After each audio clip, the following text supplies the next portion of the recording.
Irmãos, revisão de vida que nós estamos fazendo este mês, ele é muito interessante, porque ele traz realmente, como tudo ela falou, reflexão sobre o que nós fizemos e ideias do que nós podemos fazer para melhorar no ano que vem. E uma das partes, em toda a nossa vida, nós somos chamados por Cristo, irmãos, para sermos discípulos, para sermos mestres, dentre outros. Está lá em Efésios, no capítulo 4, versículo 11. Se você quiser abrir a sua Bíblia aí comigo, Efésios 4, 11.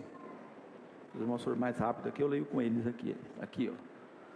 E ele designou alguns para apóstolos, outros para profetas, outros para evangelistas e outros para pastores e mestres.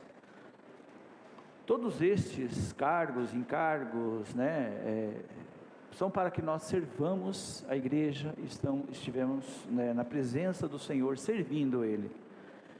E de todos os temas empregados neste ano, um tema muito que me chamou mais a atenção foi o tema de fevereiro, que é somos cartas vivas. Louvado seja Deus, que está lá em 2 Coríntios, capítulo 3, do versículo 1 ao 3, diz: será que com isto estamos começando a nos recomendar a nós mesmos novamente? Será que precisamos, como alguns, de cartas de recomendação para vocês ou da parte de vocês? Vocês mesmos são a nossa carta, escrita em nosso coração, conhecida e lida por todos. Vocês demonstram que são uma carta de Cristo, resultado do nosso ministério, escrita não com tinta, mas com o Espírito do Deus vivo, não em tábuas de pedra, mas em tábuas de corações humanos. Louvado seja Deus, que aqui Cristo, ele escreve, o apóstolo, Cristo escreve nos nossos corações, não em tábuas de pedra, mas em tábuas de carne do coração. Somos lidos por todos, nós somos cartas lidas pelo mundo, nós somos chamados por Deus para mostrarmos que nós somos de Cristo. Então nós somos lidos por todos, mas também nós somos pecadores, irmãos, então nós erramos também, e isso prova mais ainda a eficácia e o poder do nosso Deus em nossas vidas, nos transformando, nos renovando, nos mostrando o caminho, mostrando que Ele é a verdade, que quando nós fazemos isso, nós estamos caminhando pela vontade do nosso Deus, e tudo para mostrar que Ele está no controle de nossas vidas, amém? Deus está no controle da sua vida? Amém. O bondoso Deus, não importa o que aconteça, Ele sempre estará no controle. Eu gostaria de trazer um testemunho aqui. Hoje eu me sinto um pouco mais tranquilo para falar sobre isso, mas foi muito difícil, É um testemunho de vida, é algo que aconteceu, e como nós vamos contar aqui, como eu vou falar aqui, lembre-se, irmãos, tenha a sua experiência com Cristo. Às vezes a minha experiência não serve para você, Deus tem outro. Deus é o Deus da igreja? Amém, mas Ele é o seu Deus pessoal, Ele é aquele que te ouve, é aquele que quando você ora, quando você busca, quando você dobra o seu joelho, Ele está lá para te ouvir. Ele não está ouvindo todo mundo, Ele parou para ouvir você, Ele parou para te dar atenção, parou para te carinhar, para ficar ali junto com você. Então o que eu vou trazer esse testemunho aqui é algo que aconteceu na minha vida, e realmente eu pude ver não só a mão de Deus, mas também eu pude reconhecer que eu sou, pela graça de Deus, uma carta viva nas mãos do Senhor, amém?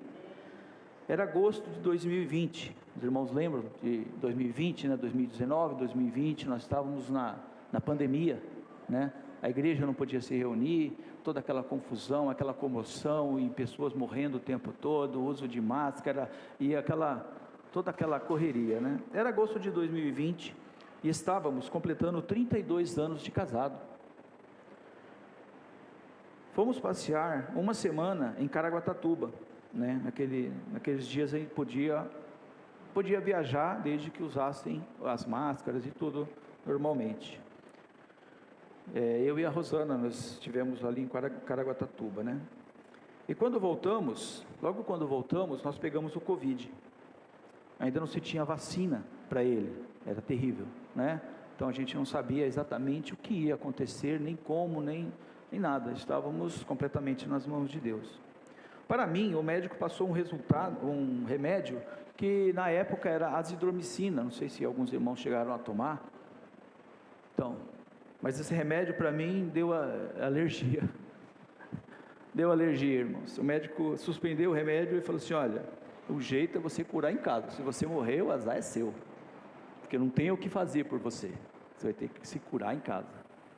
Falei, tá bom, né? Vamos lá, né? Foi uma semana que eu passei, uma semana muito ruim, mas graças a Deus o Senhor me restaurou, o Senhor me segurou, né? Já a Rosana, irmãos, a pressão dela não baixava. E no dia 4 de setembro, né? Eu fiquei com ela lá no pronto-socorro, no pronto atendimento, até ela ser transferida para um hospital em São Bernardo. E ali eu passei a noite, aguardando notícias, porque ela foi direto para uma UTI, né, para uma observação de UTI. E eu fiquei ali aguardando, passei a noite lá no hospital. Eu lembro que aquelas cadeiras duras lá não tinha mais posição, não dava para dormir, não dava para ficar em pé, não dava para fazer nada, era terrível. Mas fiquei ali, e por fim, no dia 5, no outro dia, né, ela foi transferida novamente, agora para um hospital especializado, em São Bernardo mesmo. Especializado entre aspas, né, irmãos? Um hospital que estava pegando pacientes com Covid, para poder cuidar dos sintomas da Covid. E ela ficou internada, e o médico disse que provavelmente dia 10, né, ela teria alta. No dia 10, internou dia 5, dia 10 ela possivelmente teria alta. Aí fui para casa, cheio de esperança. Até mandaram um cilindro de oxigênio, sabe aquele cilindro grandão de oxigênio? Falei, ai que bom, né? Já veio o cilindro para casa, quando ela chegar já está tudo resolvido, né? Está tudo tranquilo, né? E todos os dias os médicos mandavam notícia para a gente, né? Porque a gente não podia visitar, então eles ligavam para a gente e informavam qual era a situação, né? E me dizia que ela estava melhorando. E a gente feliz, graças a Deus, vamos lá. Mas no dia 9 ela piorou, irmãos. Dia 9 ela piorou de uma forma que iam precisar entubar ela. No dia 10, desculpa. No dia 10 foi a última vez que eu falei com ela por videochamada. Como eu disse, a gente não podia visitar.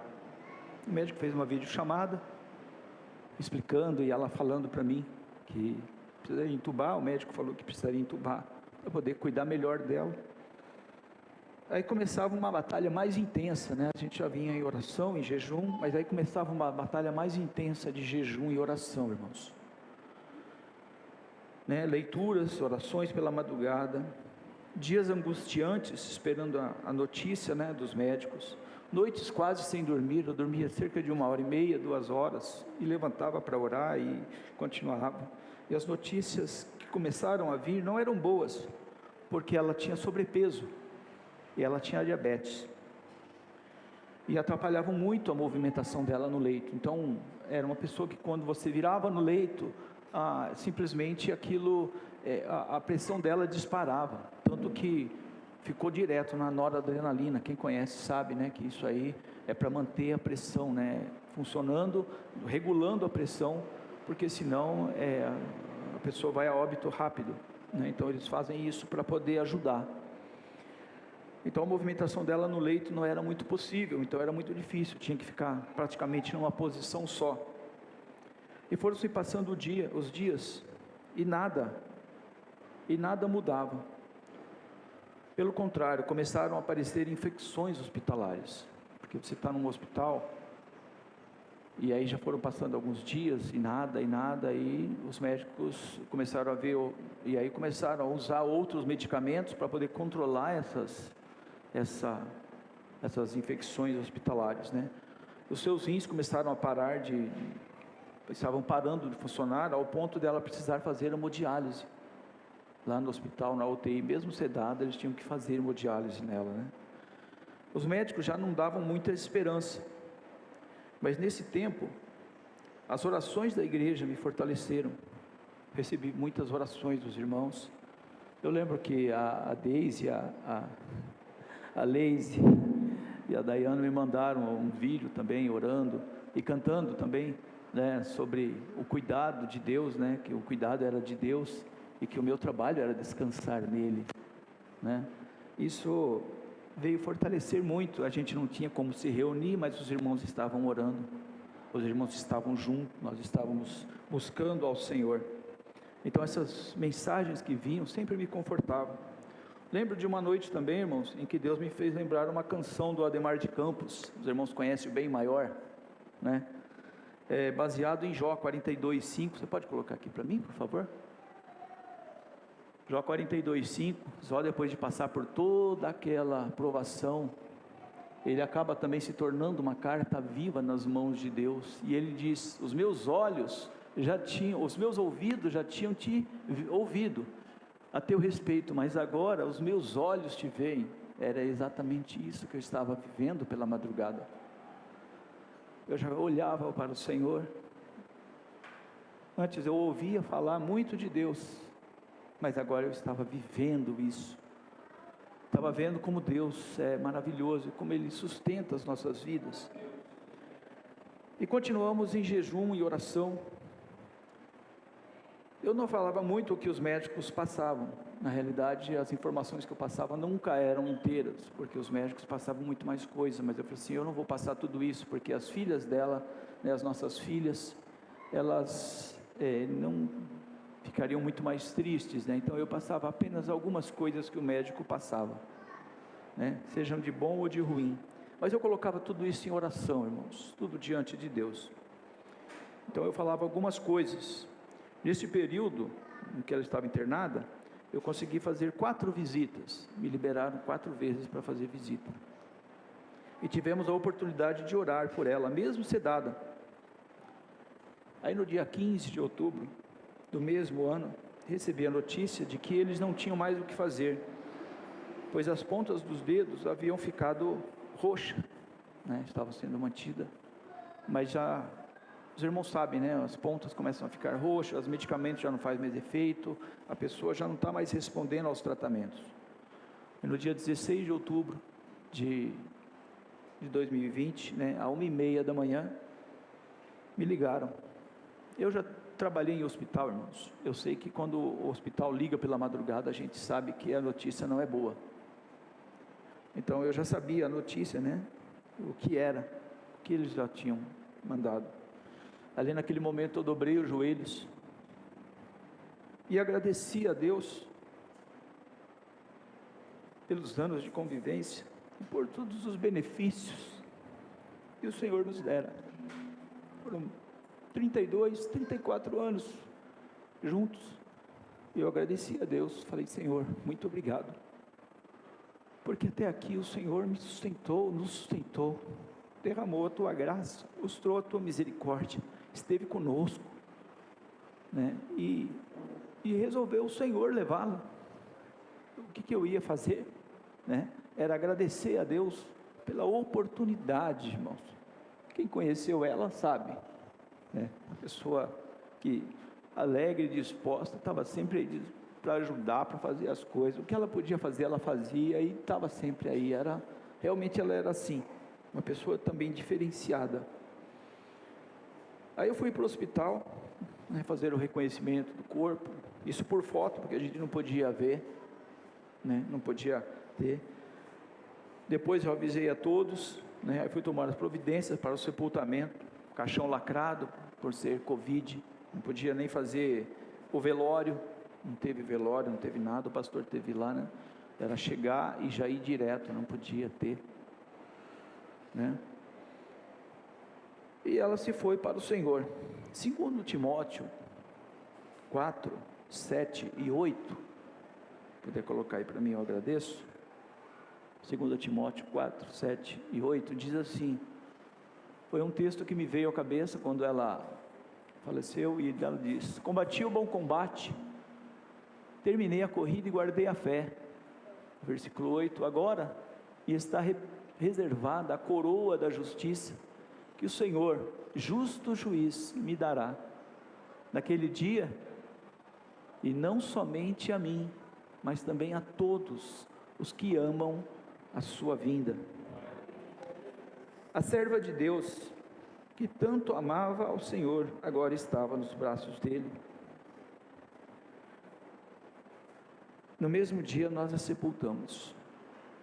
Esta carta viva continua falando até hoje, em muitos corações e muitas vidas, continua falando, continua sendo lida ainda. O legado que ela tem deixado, não só para as filhas, mas para todos aqueles que a conheceram, de uma mulher que buscava ao Senhor, de alguém que amava ao Senhor, de alguém que estava na presença de Deus.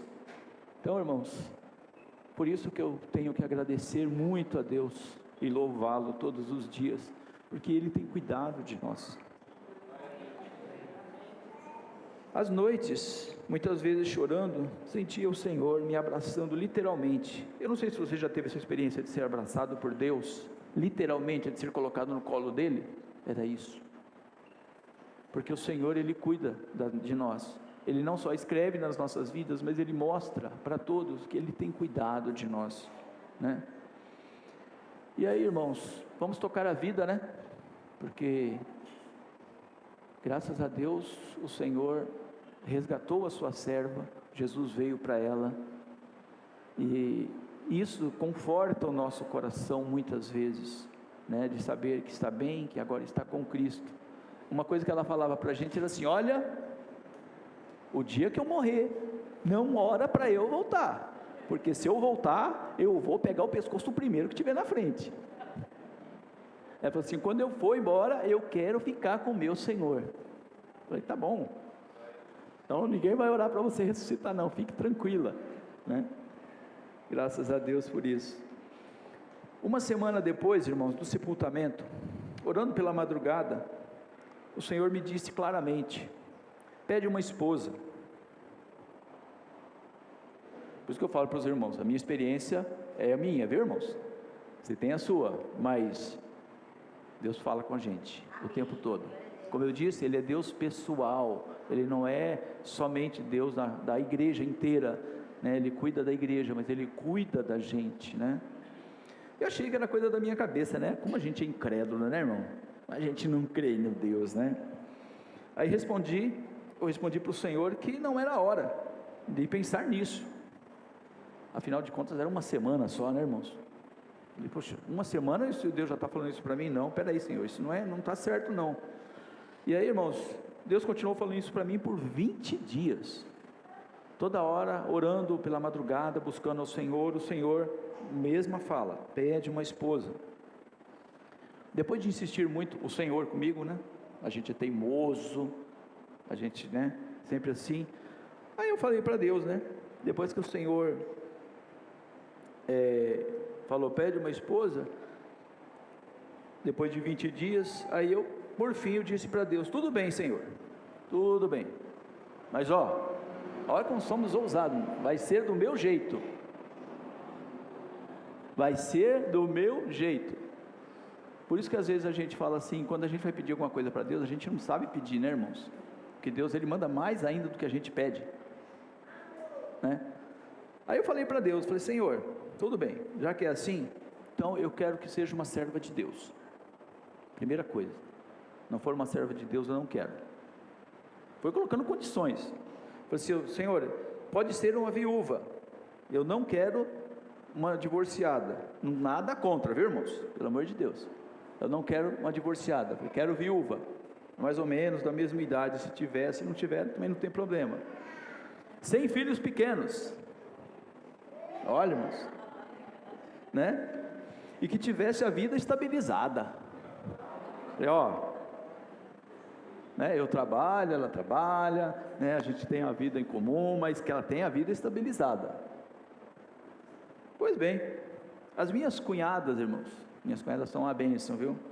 Como toda a família, eles estavam preocupadas comigo. Mesmo antes de eu ir falar com elas, todo mundo estava preocupada, porque a gente era muito junto, né? Eu e a Rosana, a gente era muito junto, onde um estava, o outro estava, era aquela coisa, né? E ela já tinha até uma lista, irmãos, de possíveis candidatas, você acredita nisso? Ela já tinha uma lista, já, ó, essa, se essa não der certo, a gente tenta essa não der certo, a gente vai para outra, eu falei assim, gente, né? Aí quando eu falei para elas isso aí, falei para elas, ó, pode começar a enviar os currículos. Tô brincando, viu, irmãos? Aí elas falaram assim, olha, aí me falaram de uma moça que estava solteira, e que achavam que nós daríamos certo juntos. Aí tá. Aí me passaram o contato da Carla, né? E começamos a conversar, assim, pelo WhatsApp, né? Hoje em dia está mais fácil, né? Pelo WhatsApp, aí começamos a conversar, e fomos conversando, e marcamos um encontro. Só que, antes da gente ter esse encontro, eu orando, o Senhor me falou em seguida, esta é sua esposa. Irmãos, eu falei, Senhor, o Senhor tem certeza disso? Né? A pergunta do milhão, né? Você tem certeza disso? É isso mesmo que o Senhor quer para a minha vida? É isso mesmo? Esta é sua esposa. E ela a princípio saiu comigo, irmãos, ela aceitou de sair comigo só para me ajudar, para conversar, né? Mas logo que eu disse, né? Logo eu disse para ela que o que o Senhor havia dito para mim. Eu me lembro do Senhor dizer, nesse tempo também para mim, você já saltou de paraquedas? Quem já saltou de paraquedas aqui, irmãos? Ninguém? Rapaz, nem eu. Falei para o Senhor, eu nunca saltei, Senhor. Tenho vontade, viu, irmãos? Um dia eu vou fazer isso. Aí eu disse, nunca. E ele me disse, pode saltar sem o paraquedas, neste relacionamento, sem medo, porque eu estou neste casamento. Aí entrei nesse relacionamento de cabeça, irmãos, sem reservas, e em tudo isso eu vi a mão de Deus escrevendo, não só a minha vida, não só eu como carta viva, mas também na vida da Carlinha, né? Hoje, né, nós somos cartas vivas, escritas por Deus. Fica a dica aí para você, viu, que quer casar. Quem quer casar aqui já vai pensando, você pode escolher a pessoa, o seu pretendente, o seu querido, a sua querida, mas espere a resposta de Cristo. Espere a resposta de Cristo. Escolher, a gente pode escolher, irmãos, mas a resposta vem de Deus. No meu caso eu não escolhi, Deus escolheu. Eu falei para ela, assim, eu fui escolhido, você foi escolhida, nós somos escolhidos por Deus, né? E graças a Deus, né, por isso. Muitas vezes temos, sim, experiências ruins na vida, irmãos, e elas vão acontecer, elas têm que acontecer, experiências ruins, para que o Senhor possa escrever nas nossas vidas, de como será, de como a gente pode enxergar isso lá na frente, como ser cartas vivas, porque o nosso testemunho é isso, nós podemos, você está trabalhando numa empresa, às vezes você não tem aquele tempo todo para estar falando do amor de Deus, para estar expressando, mas as pessoas veem o seu trato, veem o seu jeito e falam assim, você é diferente. Por quê? Porque eles conseguem ler em nós cartas vivas nas mãos de Deus, e eles conseguem enxergar isso, e falam assim, olha, realmente, depois que você veio para cá, com uma senhora da limpeza falou para mim assim, você é cristão, não é? Eu falei, sou. Ela falou assim, depois que você veio para cá, trabalhar aqui embaixo, aqui no almoxarifado de baixo, tem paz aqui,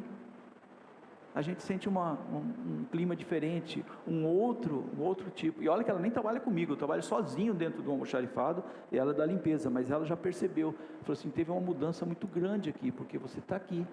Falei, glória a Deus por isso. Isso é pregar a palavra de Deus, ainda que não usamos a palavra exatamente. Olha, Cristo é bom, mas com exemplos de vida, né? Com o Senhor mostrando. Então, as experiências ruins na vida, temos sim experiências ruins na vida, mas a gratidão, guarda essa palavra, e obediência, ela nos leva a termos uma vida mais íntima com Deus. Quando você é grato a Deus, quando você obedece a Deus, você dobra o joelho, você não pede para Deus Você não coloca Deus na parede e fala: aqui, Senhor, o Senhor tem que mostrar para mim tudo isso, eu tenho que fazer isso. Não. Você é agradecido a Deus pela vida, você é agradecido a Deus por tudo que você está passando, seja ele bom ou ruim, porque nós estamos aprendendo de Deus, nós estamos sendo gratos ao nosso Deus, louvado seja Deus. E nós temos a partir daí uma vida íntima com Ele. Tenha uma vida íntima com Deus, porque Ele vai escrever na sua vida, Ele vai escrever aquilo que é o melhor para as nossas vidas, né? Nós não sabemos escolher, nós não sabemos pedir.